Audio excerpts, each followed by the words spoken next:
Beseda romanje je nekaj časa skorajda sramežljivo poniknila v slovenskem pogovornem jeziku. Morda zato, ker je zacvetelo planinarjenje in pohodništvo, ki naj bi v naravni potrebi človekovega iskanja presežnega dodatno vzbudilo potrošniško žilico. Morda zato, ker naj bi bile človekove duhovne potrebe nekaj nazadnjaškega, kar ne spada v moderno družbo. In če so tovrstne potrebe ljudi še vedno prisotne, je naloga potovalnih agencij, da se omogoči čim udobnejši način potovanj in turističnih namestitev, kar je seveda dobrodošlo in spodbudno, saj so s tem dane široke možnosti obiska romarskih krajev. Toda ker vemo, da ni poti do sreče, pač pa je sreča pot do želenega cilja, so nekateri še vedno pripravljeni stopiti na naporno, včasih tudi nevarno pot, zaupati v lastne sposobnosti, se odpovedati udobju in nahraniti duhovne potrebe, ki so globoko zasajene v človekovi podzavesti. Za ta pravo romanje iz Vipave v Medžugorje se je tokrat odločila trojica, Jože kot vodja, njegova sestra Ida in prijatelj Ivo. Preden smo si oprtali nahrbtnike, smo v Dornbirški cerkvi po duhovniku Boštjanu prejeli romarski blagoslov. Blagoslovi vas vsemogočni Bog Oče in Sin in Sveti Duh. Amen. V zgodnjem nedeljskem jutru, ko je bila dolina še globoko zavita v temo, smo z Gradišča pri Vipavi dobro razpoloženi in težko otovorjeni krenili na pot. Dobro poznane nanoške steze so nas še pred jutranjim svitom pripeljale do cerkve svetega Miklava. Vendar pozvoniti ni bilo mogoče, saj je burja dvignila vrvi zvonov visoko pod ostrešje. Ova druga, brez zvonjenja.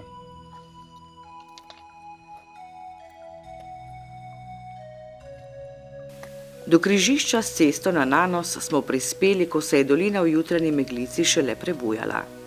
Pri vodnjaku, koritu, smo se oskrbeli z nujno količino vode. V nahrbtniku je namreč vsakodvečni kilogram nepotrebna obremenitev.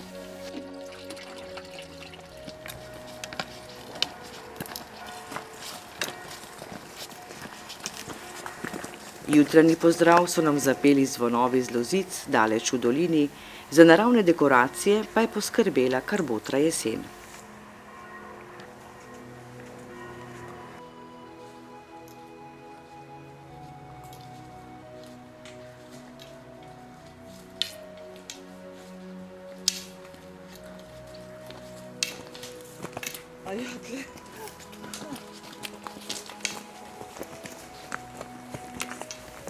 Pravo nasprotje idilični naravi so neuporabni ostanki dreves, ki jih gozdarji puščajo za sabo. Toda pot je še dolga in gotovo zanimiva, zato ni časa za ocenjevanje tujega dela. Tudi pašna živina na pobočju Nanosa se čudi zgodnim sprehajalcem s pretirano natrpanimi nahrbtniki. Prvi prostor za počitek in okrepčilo se ponuja pod vasjo Razdrto. To naj bi bil prostor za okrepčilo in osvežitev, toda kljub duševni jeseni se nakazuje pomanjkanje vode na poti. Zato se bo potrebno čim prej oskrbeti z nujnimi količinami. Najbližja pešpot proti Ilirski Bistrici pelje skozi naselje Laže. Le še pravo stezo je potrebno izbrati in seveda dovolj dobre volje ter popotniške vztrajnosti.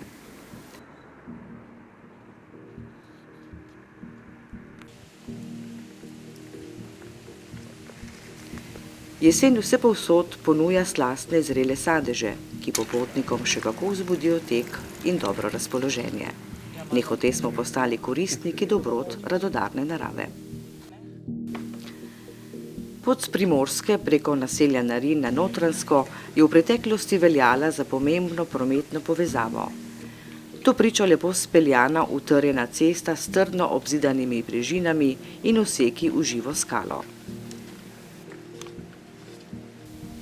Za dosego želenega cilja je bilo včasih potrebno pošteno zavihati rokave in si utirati pot po sicer neprehodnem terenu. Zato so naši predniki sklesali predore v živo skalo. Prometne povezave so bile in bodo življenjskega pomena za razvoj in obstanek.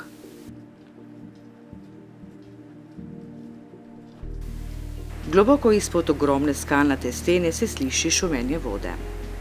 Domačini nam povedo, da je to potok Podstenšek, ki se izliva v reko Reko. Po njem je dobilo ime tudi bližnje naselje. To je krepčevalnica, ne? Kaj ste naročili? Jagermeister. Jagermeister. Ja.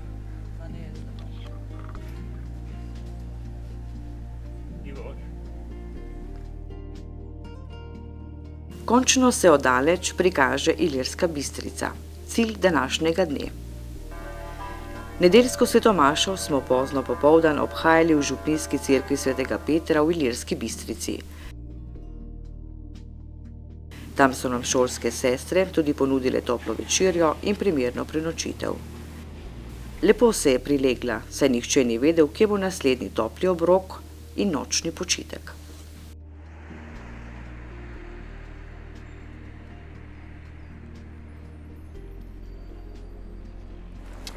Zdrava Marija, milosti polna, Gospod je s teboj.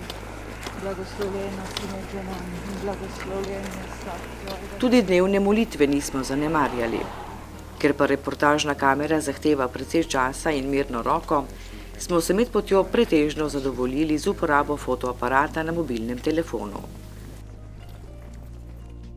Zato na mejnem prehodu Jelšane nismo mogli posneti začudenja carinske delavke, ko je izvedela, kam smo namenjeni. V naselju Rupa je romarka Ida le prišla do zaželjene jutranje kave in postala dobre volje. Toda pot do Trsata je bila še dolga. Še dolga, ne? V opoldanski vročini je pričelo zmanjkovati vode in pomalem tudi hrane. No ja, tudi Garmin ne ve vsega. Včasih se je potrebno opreti na lastno iznajdljivost in sposobnost orientacije.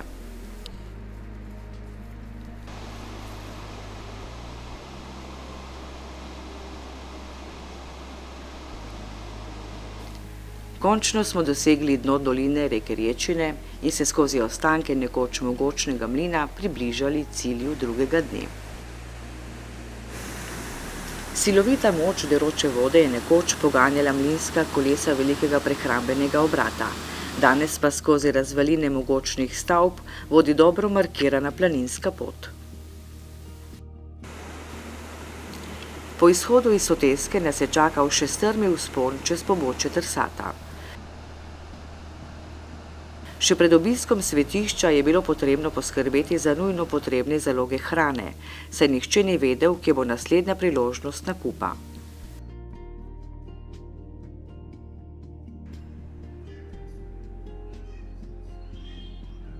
Po obisku svetišča je sledila slastna ribja večerja, zelo prikladna po napornem dnevu, toda prenočišče je bilo še neznano.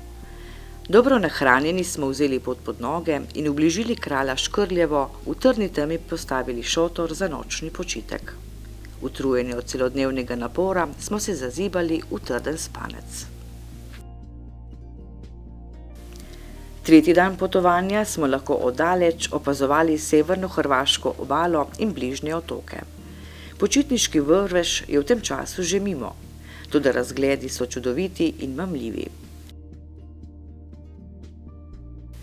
Čeprav blizu morja so vasi v notranjosti povsem brez gostinske ponudbe, zato je bila nepogrešljiva oskrba iz nahrbtnika.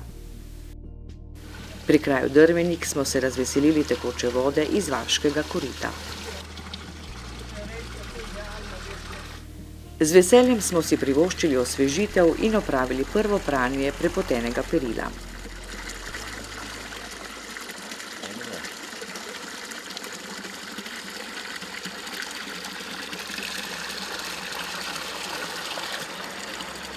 Ivo je opravil prvo britje na potovanju, Jože pa se je odločil gojiti kocine do povratka domov. Oja, tako kar vekam. Ma je dosti boljši, veš? Jeme, sem že rekla, tu bodo kakšne rane. Hvala. Hvala, v redu je. Tu bodo kakšne rane, ma tu je pa kak robim. O, hvala Bogu, to pravim. Tu pa je kot za eno kosilo, bi človek rekel, ne da?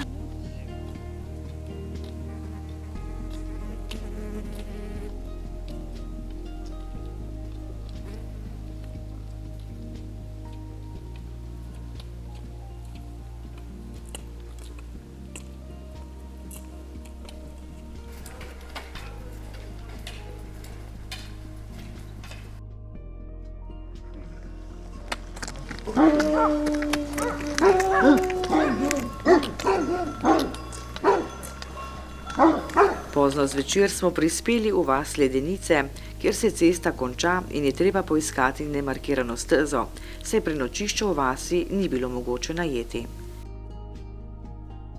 Zato smo pešačili navkreber, kjer nam bi bila postavljena lovska koča. Našli smo jo kot otoček sredi divjine, vendar bila je zaprta in ograjena. Vseeno nam je na dvorišču nudila primeren prostor za bivakiranje. Ida in Ivo sta za nočni počitek koristila udobnost malega šotora. Jožetu pa ni bilo do udobja, zato se je zadovoljil s skromnim zavetjem pod klopjo.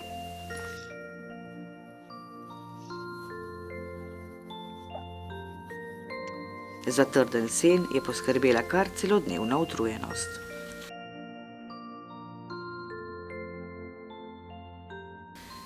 Redko poseljena kraška pokrajina je prijetna za jutranje pešačenje.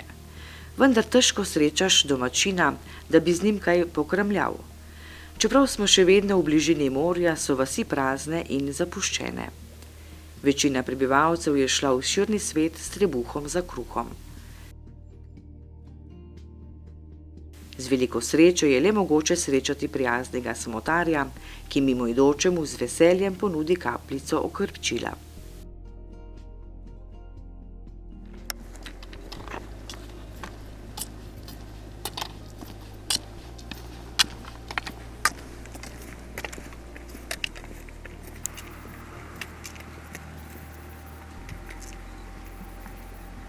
Končno tabla z oznako kraja napoveduje naselje, kjer bi se lahko oskrbeli z vodo in hrano, toda naselje Francikovac ne premore trgovine. Še sreča, da nas je sprejela prijazna gospodinja Andreja, ki nas je poleg vode in grozdja še primerno nahranila.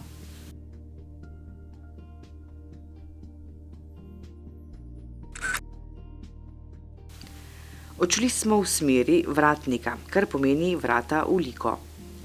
Opustili pašnike in senožeti so Hrvatje spremenili v vetrna polja. Zaradi visoke lege in bližine morja je tu dovolj ugodnega vetra za pogon vetrnih agregatov.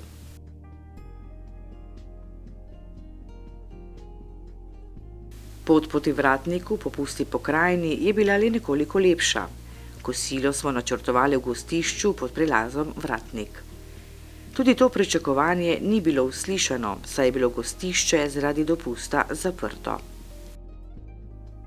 Poleg tega nas je navigacijska naprava nekoliko zavedla, kar nas je stalo debeli 2 uri naporne hoje, toda ostali smo dobre volje.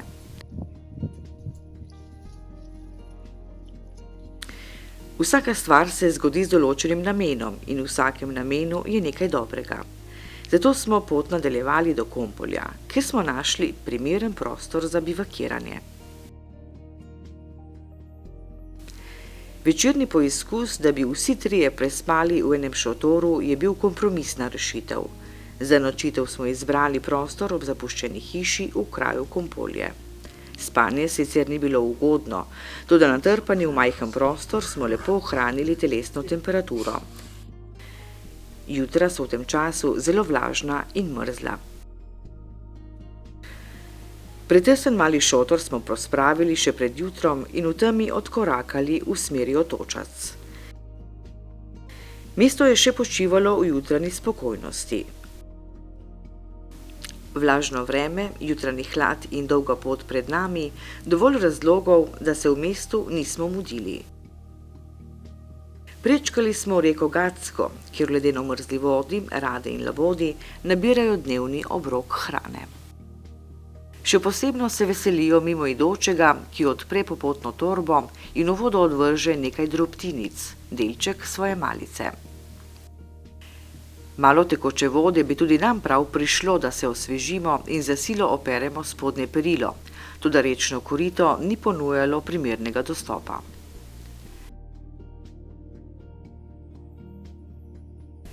Na ravnici na levi strani ceste je malo letališče, pravi muzej starih letal, oldtimerjev, ki že dolgo niso bila v zraku. V spokojni pokrajini se novo zgrajena cerkev lepo vključuje v urbano naselje. Spominsko obeležje z velikim križem pa nas spominja na nedavne žrtve bratomorne vojne. Lahko dostopna rečna struga na tem mestu pa omogoča skromno osvežitev v sončni pripeki.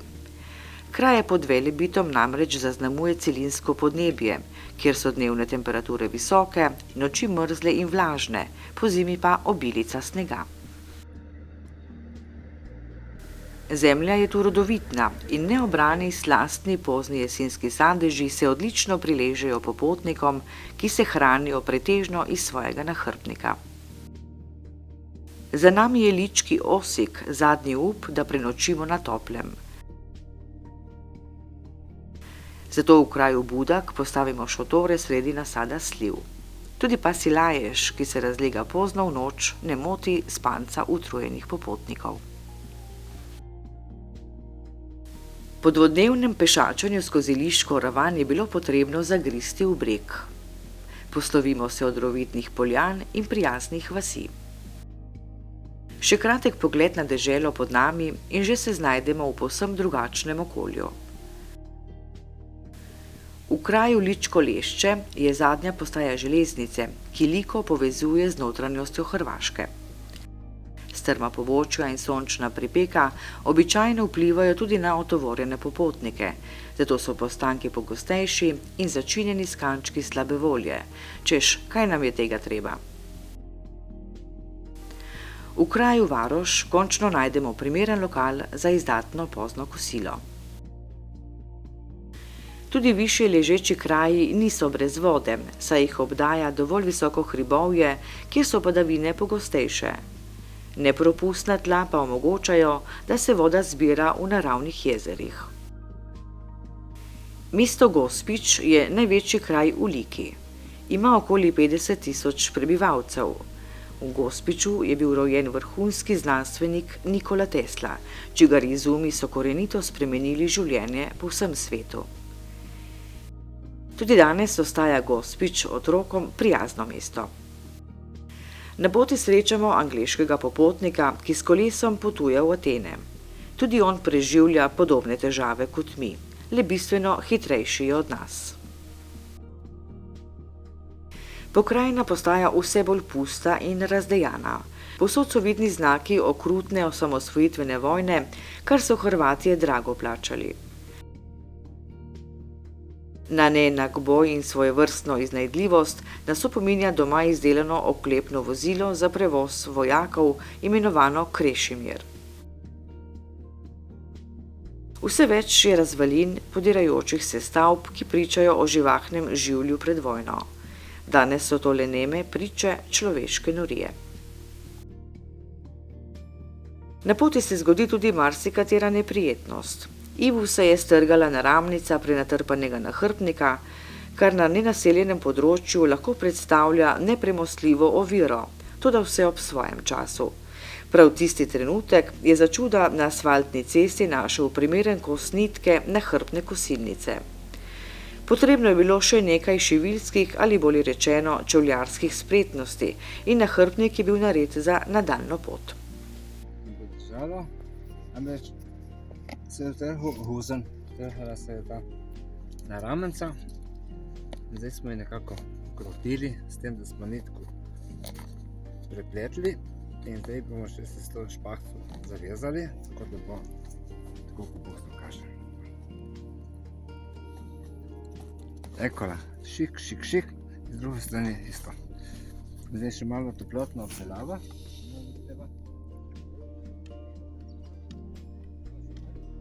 Tokrat smo prenočili v prazni z robidovjem zaraščeni stanovanjski hiši, ki je v fazi adaptacije. Našo pozornost je pritegnilo razpelo, ki visi v prazni sobi, okrašeno s 3 rožnimi venci v barvah slovenske zastave, beli, rdeči in modri.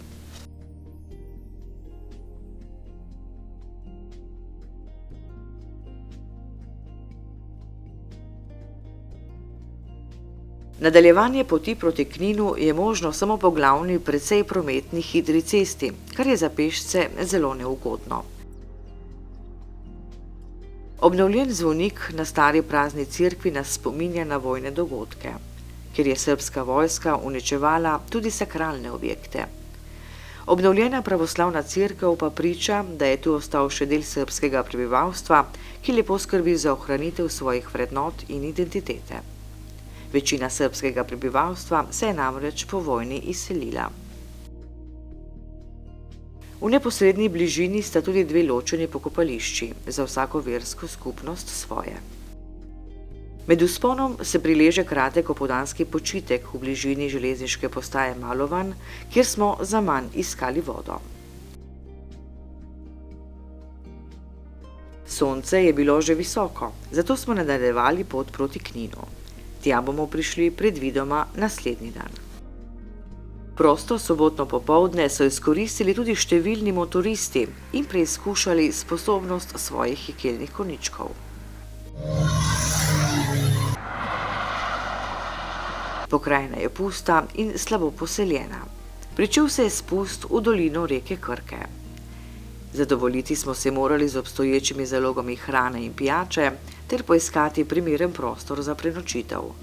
To sploh ni bilo enostavno, saj je cesta vrezana v skalno pobočje in povezana z viadukti. Toda Jože je izkušen stezosledec in tudi tokrat nas ni razočaral. Nedeljsko jutro se je pričelo, ko smo bili že navajeni s pospravljenim šotorom in jutranjim pešačanjem. Toda bližali smo se dolini in mestu Knin, kjer si bomo privoščili nedeljski počitek. To se pravi, da bomo število dnevno prehojenih kilometrov razpolovili. Na poti srečujemo številna sakralna znamenja, ki pričajo o narodovi pripadnosti krščanski kulturi in omiki. Vedno pogostejša so tudi spominska obeležja žrtev vojne vihre, ki se je prav tu razdivjala do nerazumnih razsežnosti. Na obrobju mesta smo srečali prijazno gospodanico, ki nas je pospremila v središče mesta in nam na kratko opisala trenutne razmere. Znano je, da je bilo v vojni mesto Knin z okolico najbolj prizadeto. Sledovi vojne so še vedno vidni. Sam center mesta je sicer povsem prenovljen, na obrobju pa sledovi ostajajo. Spremenila se je tudi struktura prebivalstva. Iz pretežno srbskega mesta je danes tam le še skromna manjšina. To pričuje tudi ogromna, na novo zgrajena rimokatoliška cerkev v središču mesta. Po nekaterih trditvah naj bi to bila največja cerkev na Hrvaškem, posvečena Mariji v zahvalo za mir. Kljub svoji razsežnosti se Božji hram redno polni z verniki. Tudi ob našem obisku je bilo tako. Čeprav smo se udeležili popoldanske svete maše, je bila cerkev dobro obiskana. Da vojna še dolgo ne bo pozabljena, se dobro zaveda sleherni obiskovalec glavnega trga, ki je v celoti posvečen vojnim dogodkom in žrtvam nasilja vojne morije. Seveda smo nedeljski odmor izkoristili tudi za izdatno kosilo in primeren nočni počitek. Na našem potovanju je bilo to druga nočitev v topli postelji. Imeli pa smo premalo časa, da bi obiskali utrdbo nad mestom, ki naj bi bila med največjimi v Evropi. Zapustili smo mesto Knin, prekoračili reko Krko in hiteli naprej.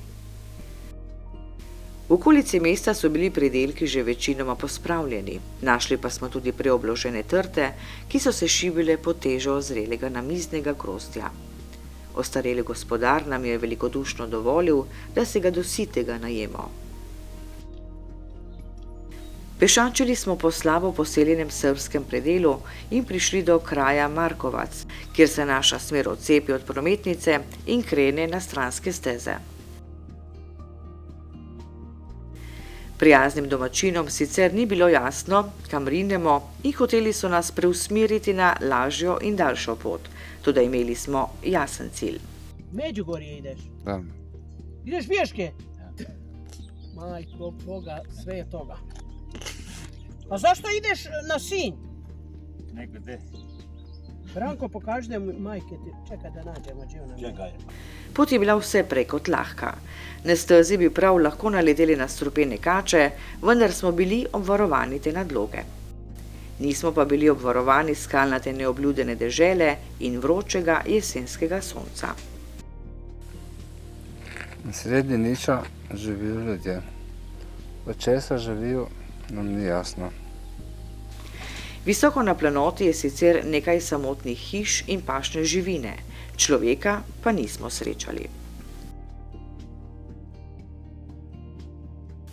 Misleč, da je najnapornejši del poti za nami, smo krenili na asfaltno cesto, ki se strmo vzpenja in ji ni videti konca.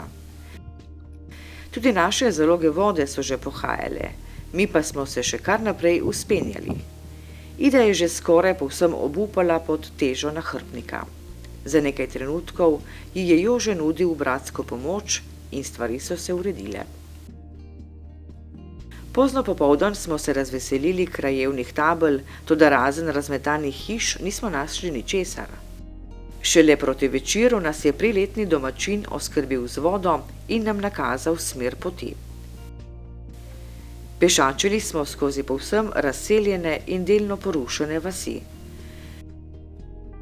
Čeprav ni nikjer žive duše, je tudi v povsem praznih vaseh poskrbljeno za javno razsvetljavo, kar mimoidočemu vzbuja lažno upanje, da bo tam morda našel prepotrebno oskrbo in morebiti primeren prostor za prenočitev. In tudi to noč smo bivakirali v šotorih v bližini pravoslavne cerkve v zapuščeni vasi Otišič. Po 2 težavnih dneh je bila naša velika želja poiskati primeren lokal za prepotreben oddih in soliden topel obrok. Ta cilj smo dosegli v bližini kraja Malkovo. V gostišču Kennedy, edinem daleč naokrog, smo se prijetno ogreli in bili solidno postreženi.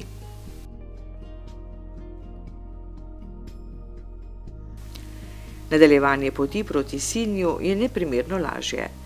Na levi strani nas spremlja ogromno jezero Peruča, kjer se oko spoči od pogledov na pusto pokrajino in ostanke minule vojne vihre.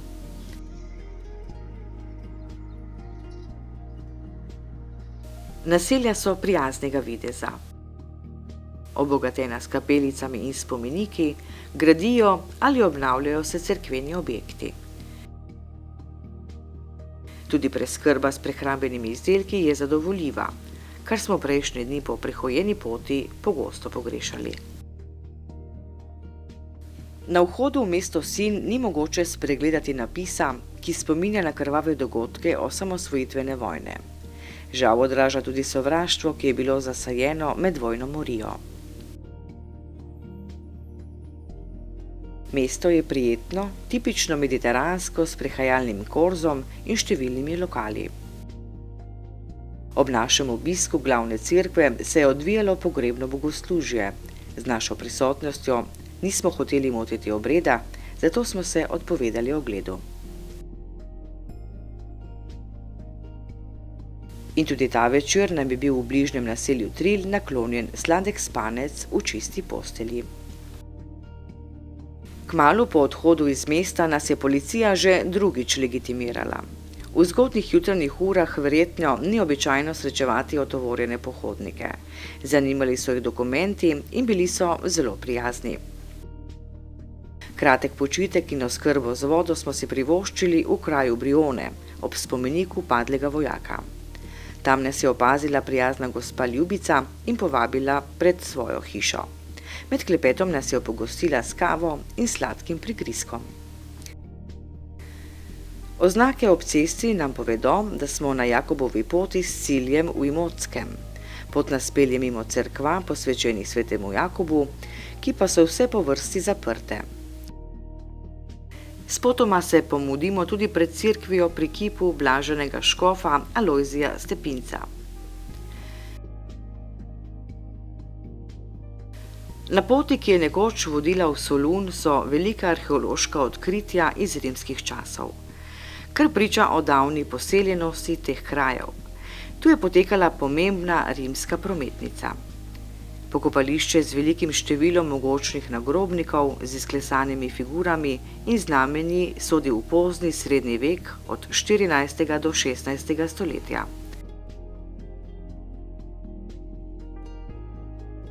Podrte hiše spominjajo na trpljenje in krivice, ki jih za sabo pusti sleherna vojna. Spominski parki, panoji in spomeniki pa spominjajo na junaška dejanja posameznikov zaslužnih za samostojnost.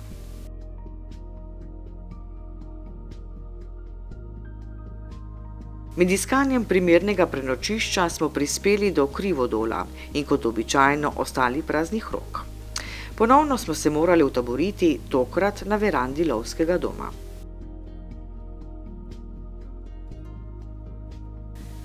Po vstajanju brez jutranje kave nas je ločilo le še nekaj ur hoda do bosansko-hercegovske meje.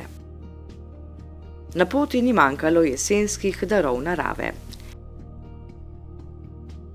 Najbolj so se prilegle zrele, skoraj medene slive. Na razpolago so bile tudi ogromne količine nepobranega grozdja. Razlog za to naj bi bil stečaj vinske kleti.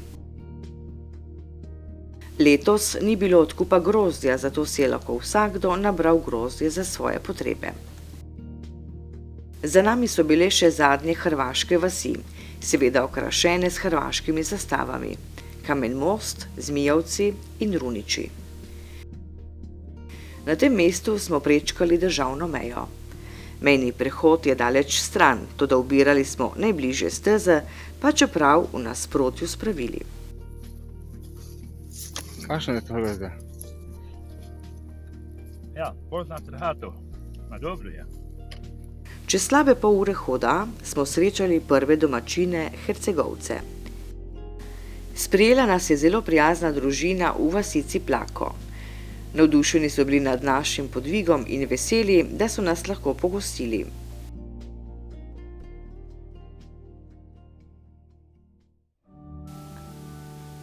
Res je, Medžugorje je poseben sveti kraj. Tega se veseli celotna Hercegovina, kar še bolj utrjuje njihovo navdušujočo pripadnost narodu, veri in domovini. Na poti smo si ogledali še vhod v kraško jamo Ravliča pečina, ki naj bi bila postala turistična atrakcija. Vendar bo treba še marsikaj postoriti. Obrabljeni in razkosani avtomobili in gradbeni stroji ne spadajo v turistično privlačno okolje.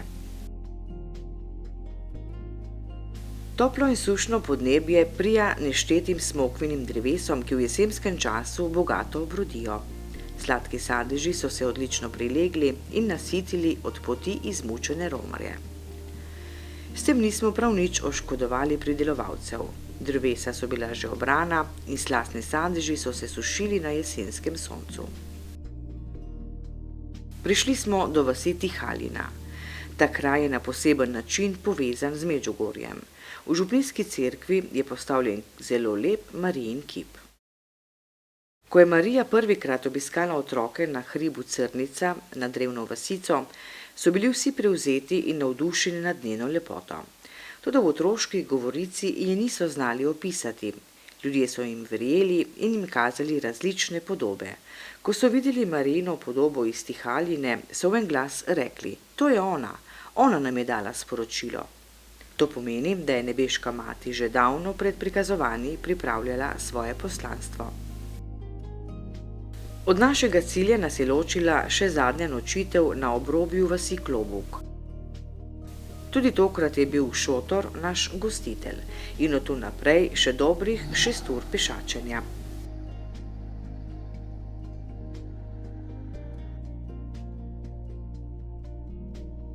Tudi v kraju Vitina smo bili gostje prijazne družine, ki rada postreže utrujenim romarjem.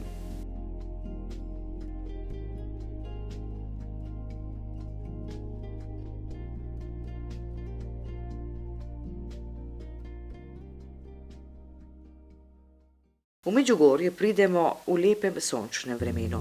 Pravzaprav nas je lepo vreme spremljalo vse dni našega potovanja.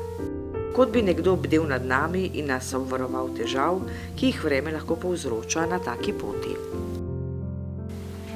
Še pred obiskom cerkve smo se okrepčali, nastanili in se osvežili po dolgi in naporni poti.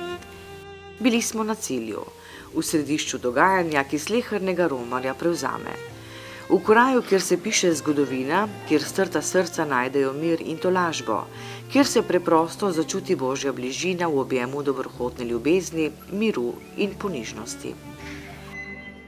V ta kraj smo se prišli zahvaliti in prositi milosti za naše družine in domovino.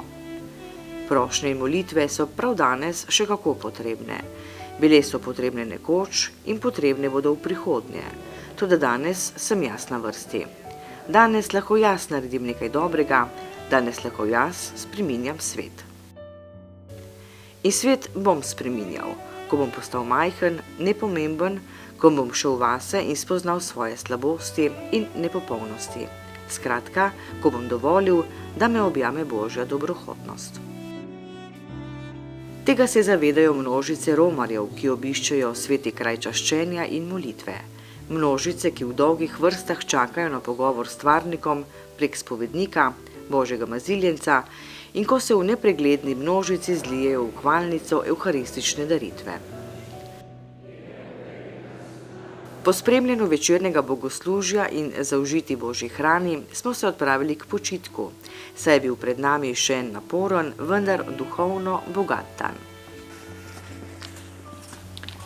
Če smo želeli v polnosti doživeti dan v Medžugorju, smo morali že ob 4 zjutraj zapustiti tople postelje. Namenili smo se na vzpetino Crnico, kraj prvega Marijinega prikazanja. Ko bili zadnjič, sem videl en par primerov. Ženska pala po teh štenhah, po teh skalah. Se pravzaprav se lahko ubila, ne? Ja. Se je pobrala še naprej, ma ne mlada. Še v popolni temi smo se vzpenjali po kamniti, skoraj neprehodni stezi.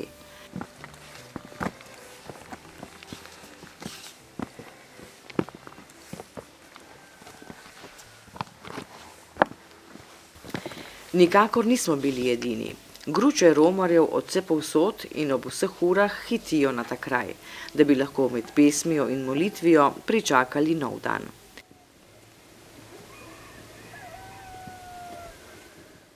Molitve in pesmi se vrstijo pri postajah križevega pota in seveda na mestu prvega prikazanja, kjer je v kamen upodobljena kraljica miru.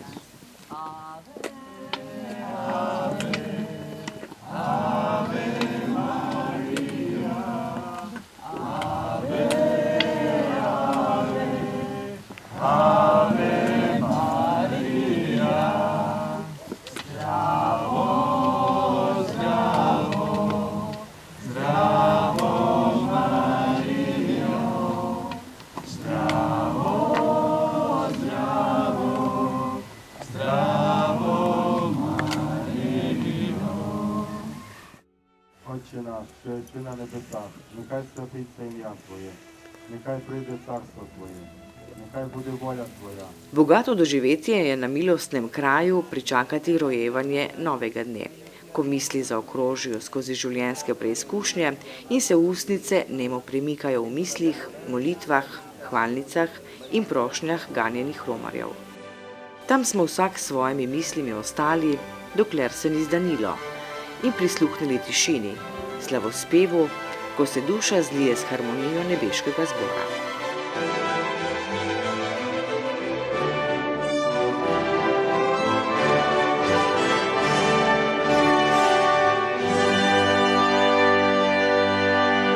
Toda prostor je bilo potrebno zapustiti, saj so nove množice hitele na ta milostni kraj.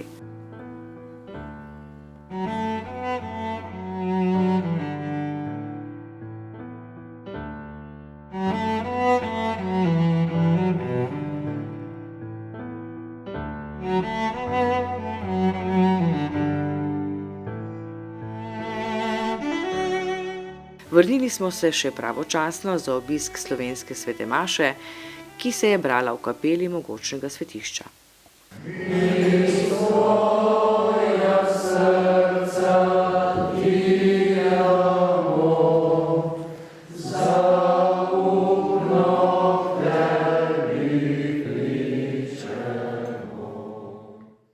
Medjugorje je bila nekoč skromna hercegovska vasica, kar pričajo še redke kamnite hišice, kjer so ljudje živeli skromno in bogaboječe življenje.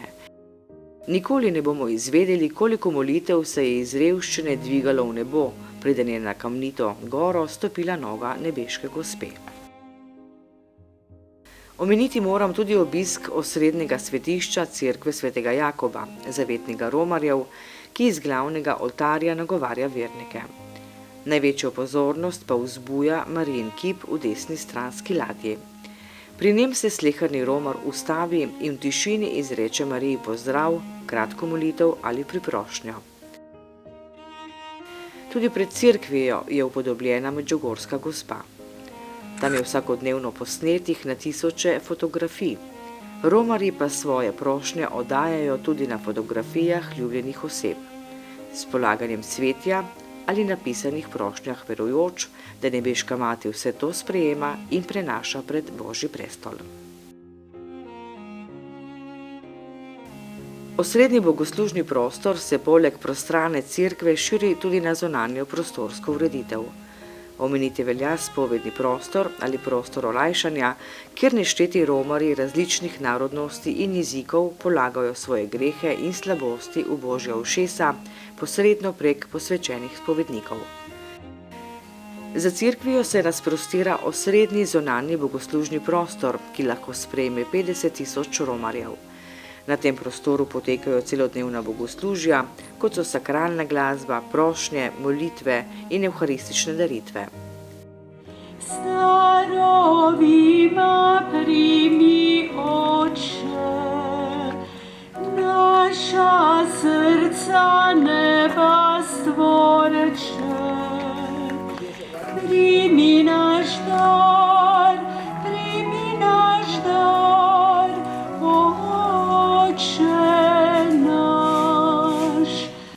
Najbolj množično so obiskane večerne svete maše in seveda nedeljska in praznična bogoslužja.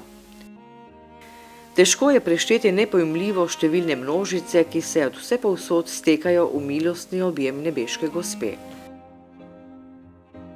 V nadaljevanju tega prostora se razprostira velik in lepo urejen park s postajami križevega pota in kapelami z uprizoritvijo skrivnosti svetlega dela rožnega venca, kot ga je določil sveti papež Janez Pavel II. Najbolj obiskana pa je gotovo podoba križanega, kip, ki se dvigne iz na zemlji ležečega križa. Tej podobi, ki je delo slovenskega avtorja, izpod desnega kolena iztekajo solzam podobne rosne kapljice, ki si jih romarji želijo dotakniti ali obrisati s posebej za to pripravljenimi robčki, ki lahko služijo kot svetinja. Ta pojav, kljub številnim raziskavam, ostaja nepojasnjen, torej še ena medjugorska skrivnost. Nepogrišljiv in zelo doživet je tudi vzpon na sosednjo goro Križevec.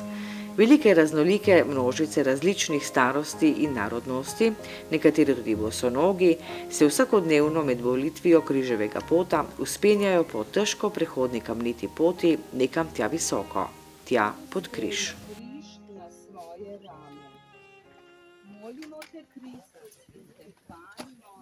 Nemogoče je prešteti množice, ki so med molitvijo, prošnjami in petjem gladile ostro kamenje na strmem pobočju puste, nerodovitne vzpetine. Le zakaj? Tam iščejo tolažbo, tam iščejo rešitve življenjskih ugank. Tam spoznavajo, da se odrešenje začenja globoko v nas samih in vse to pod križem in sprejemanjem križa, ki ga vsakodnevno občuti sleherni član neskončne človeške družine.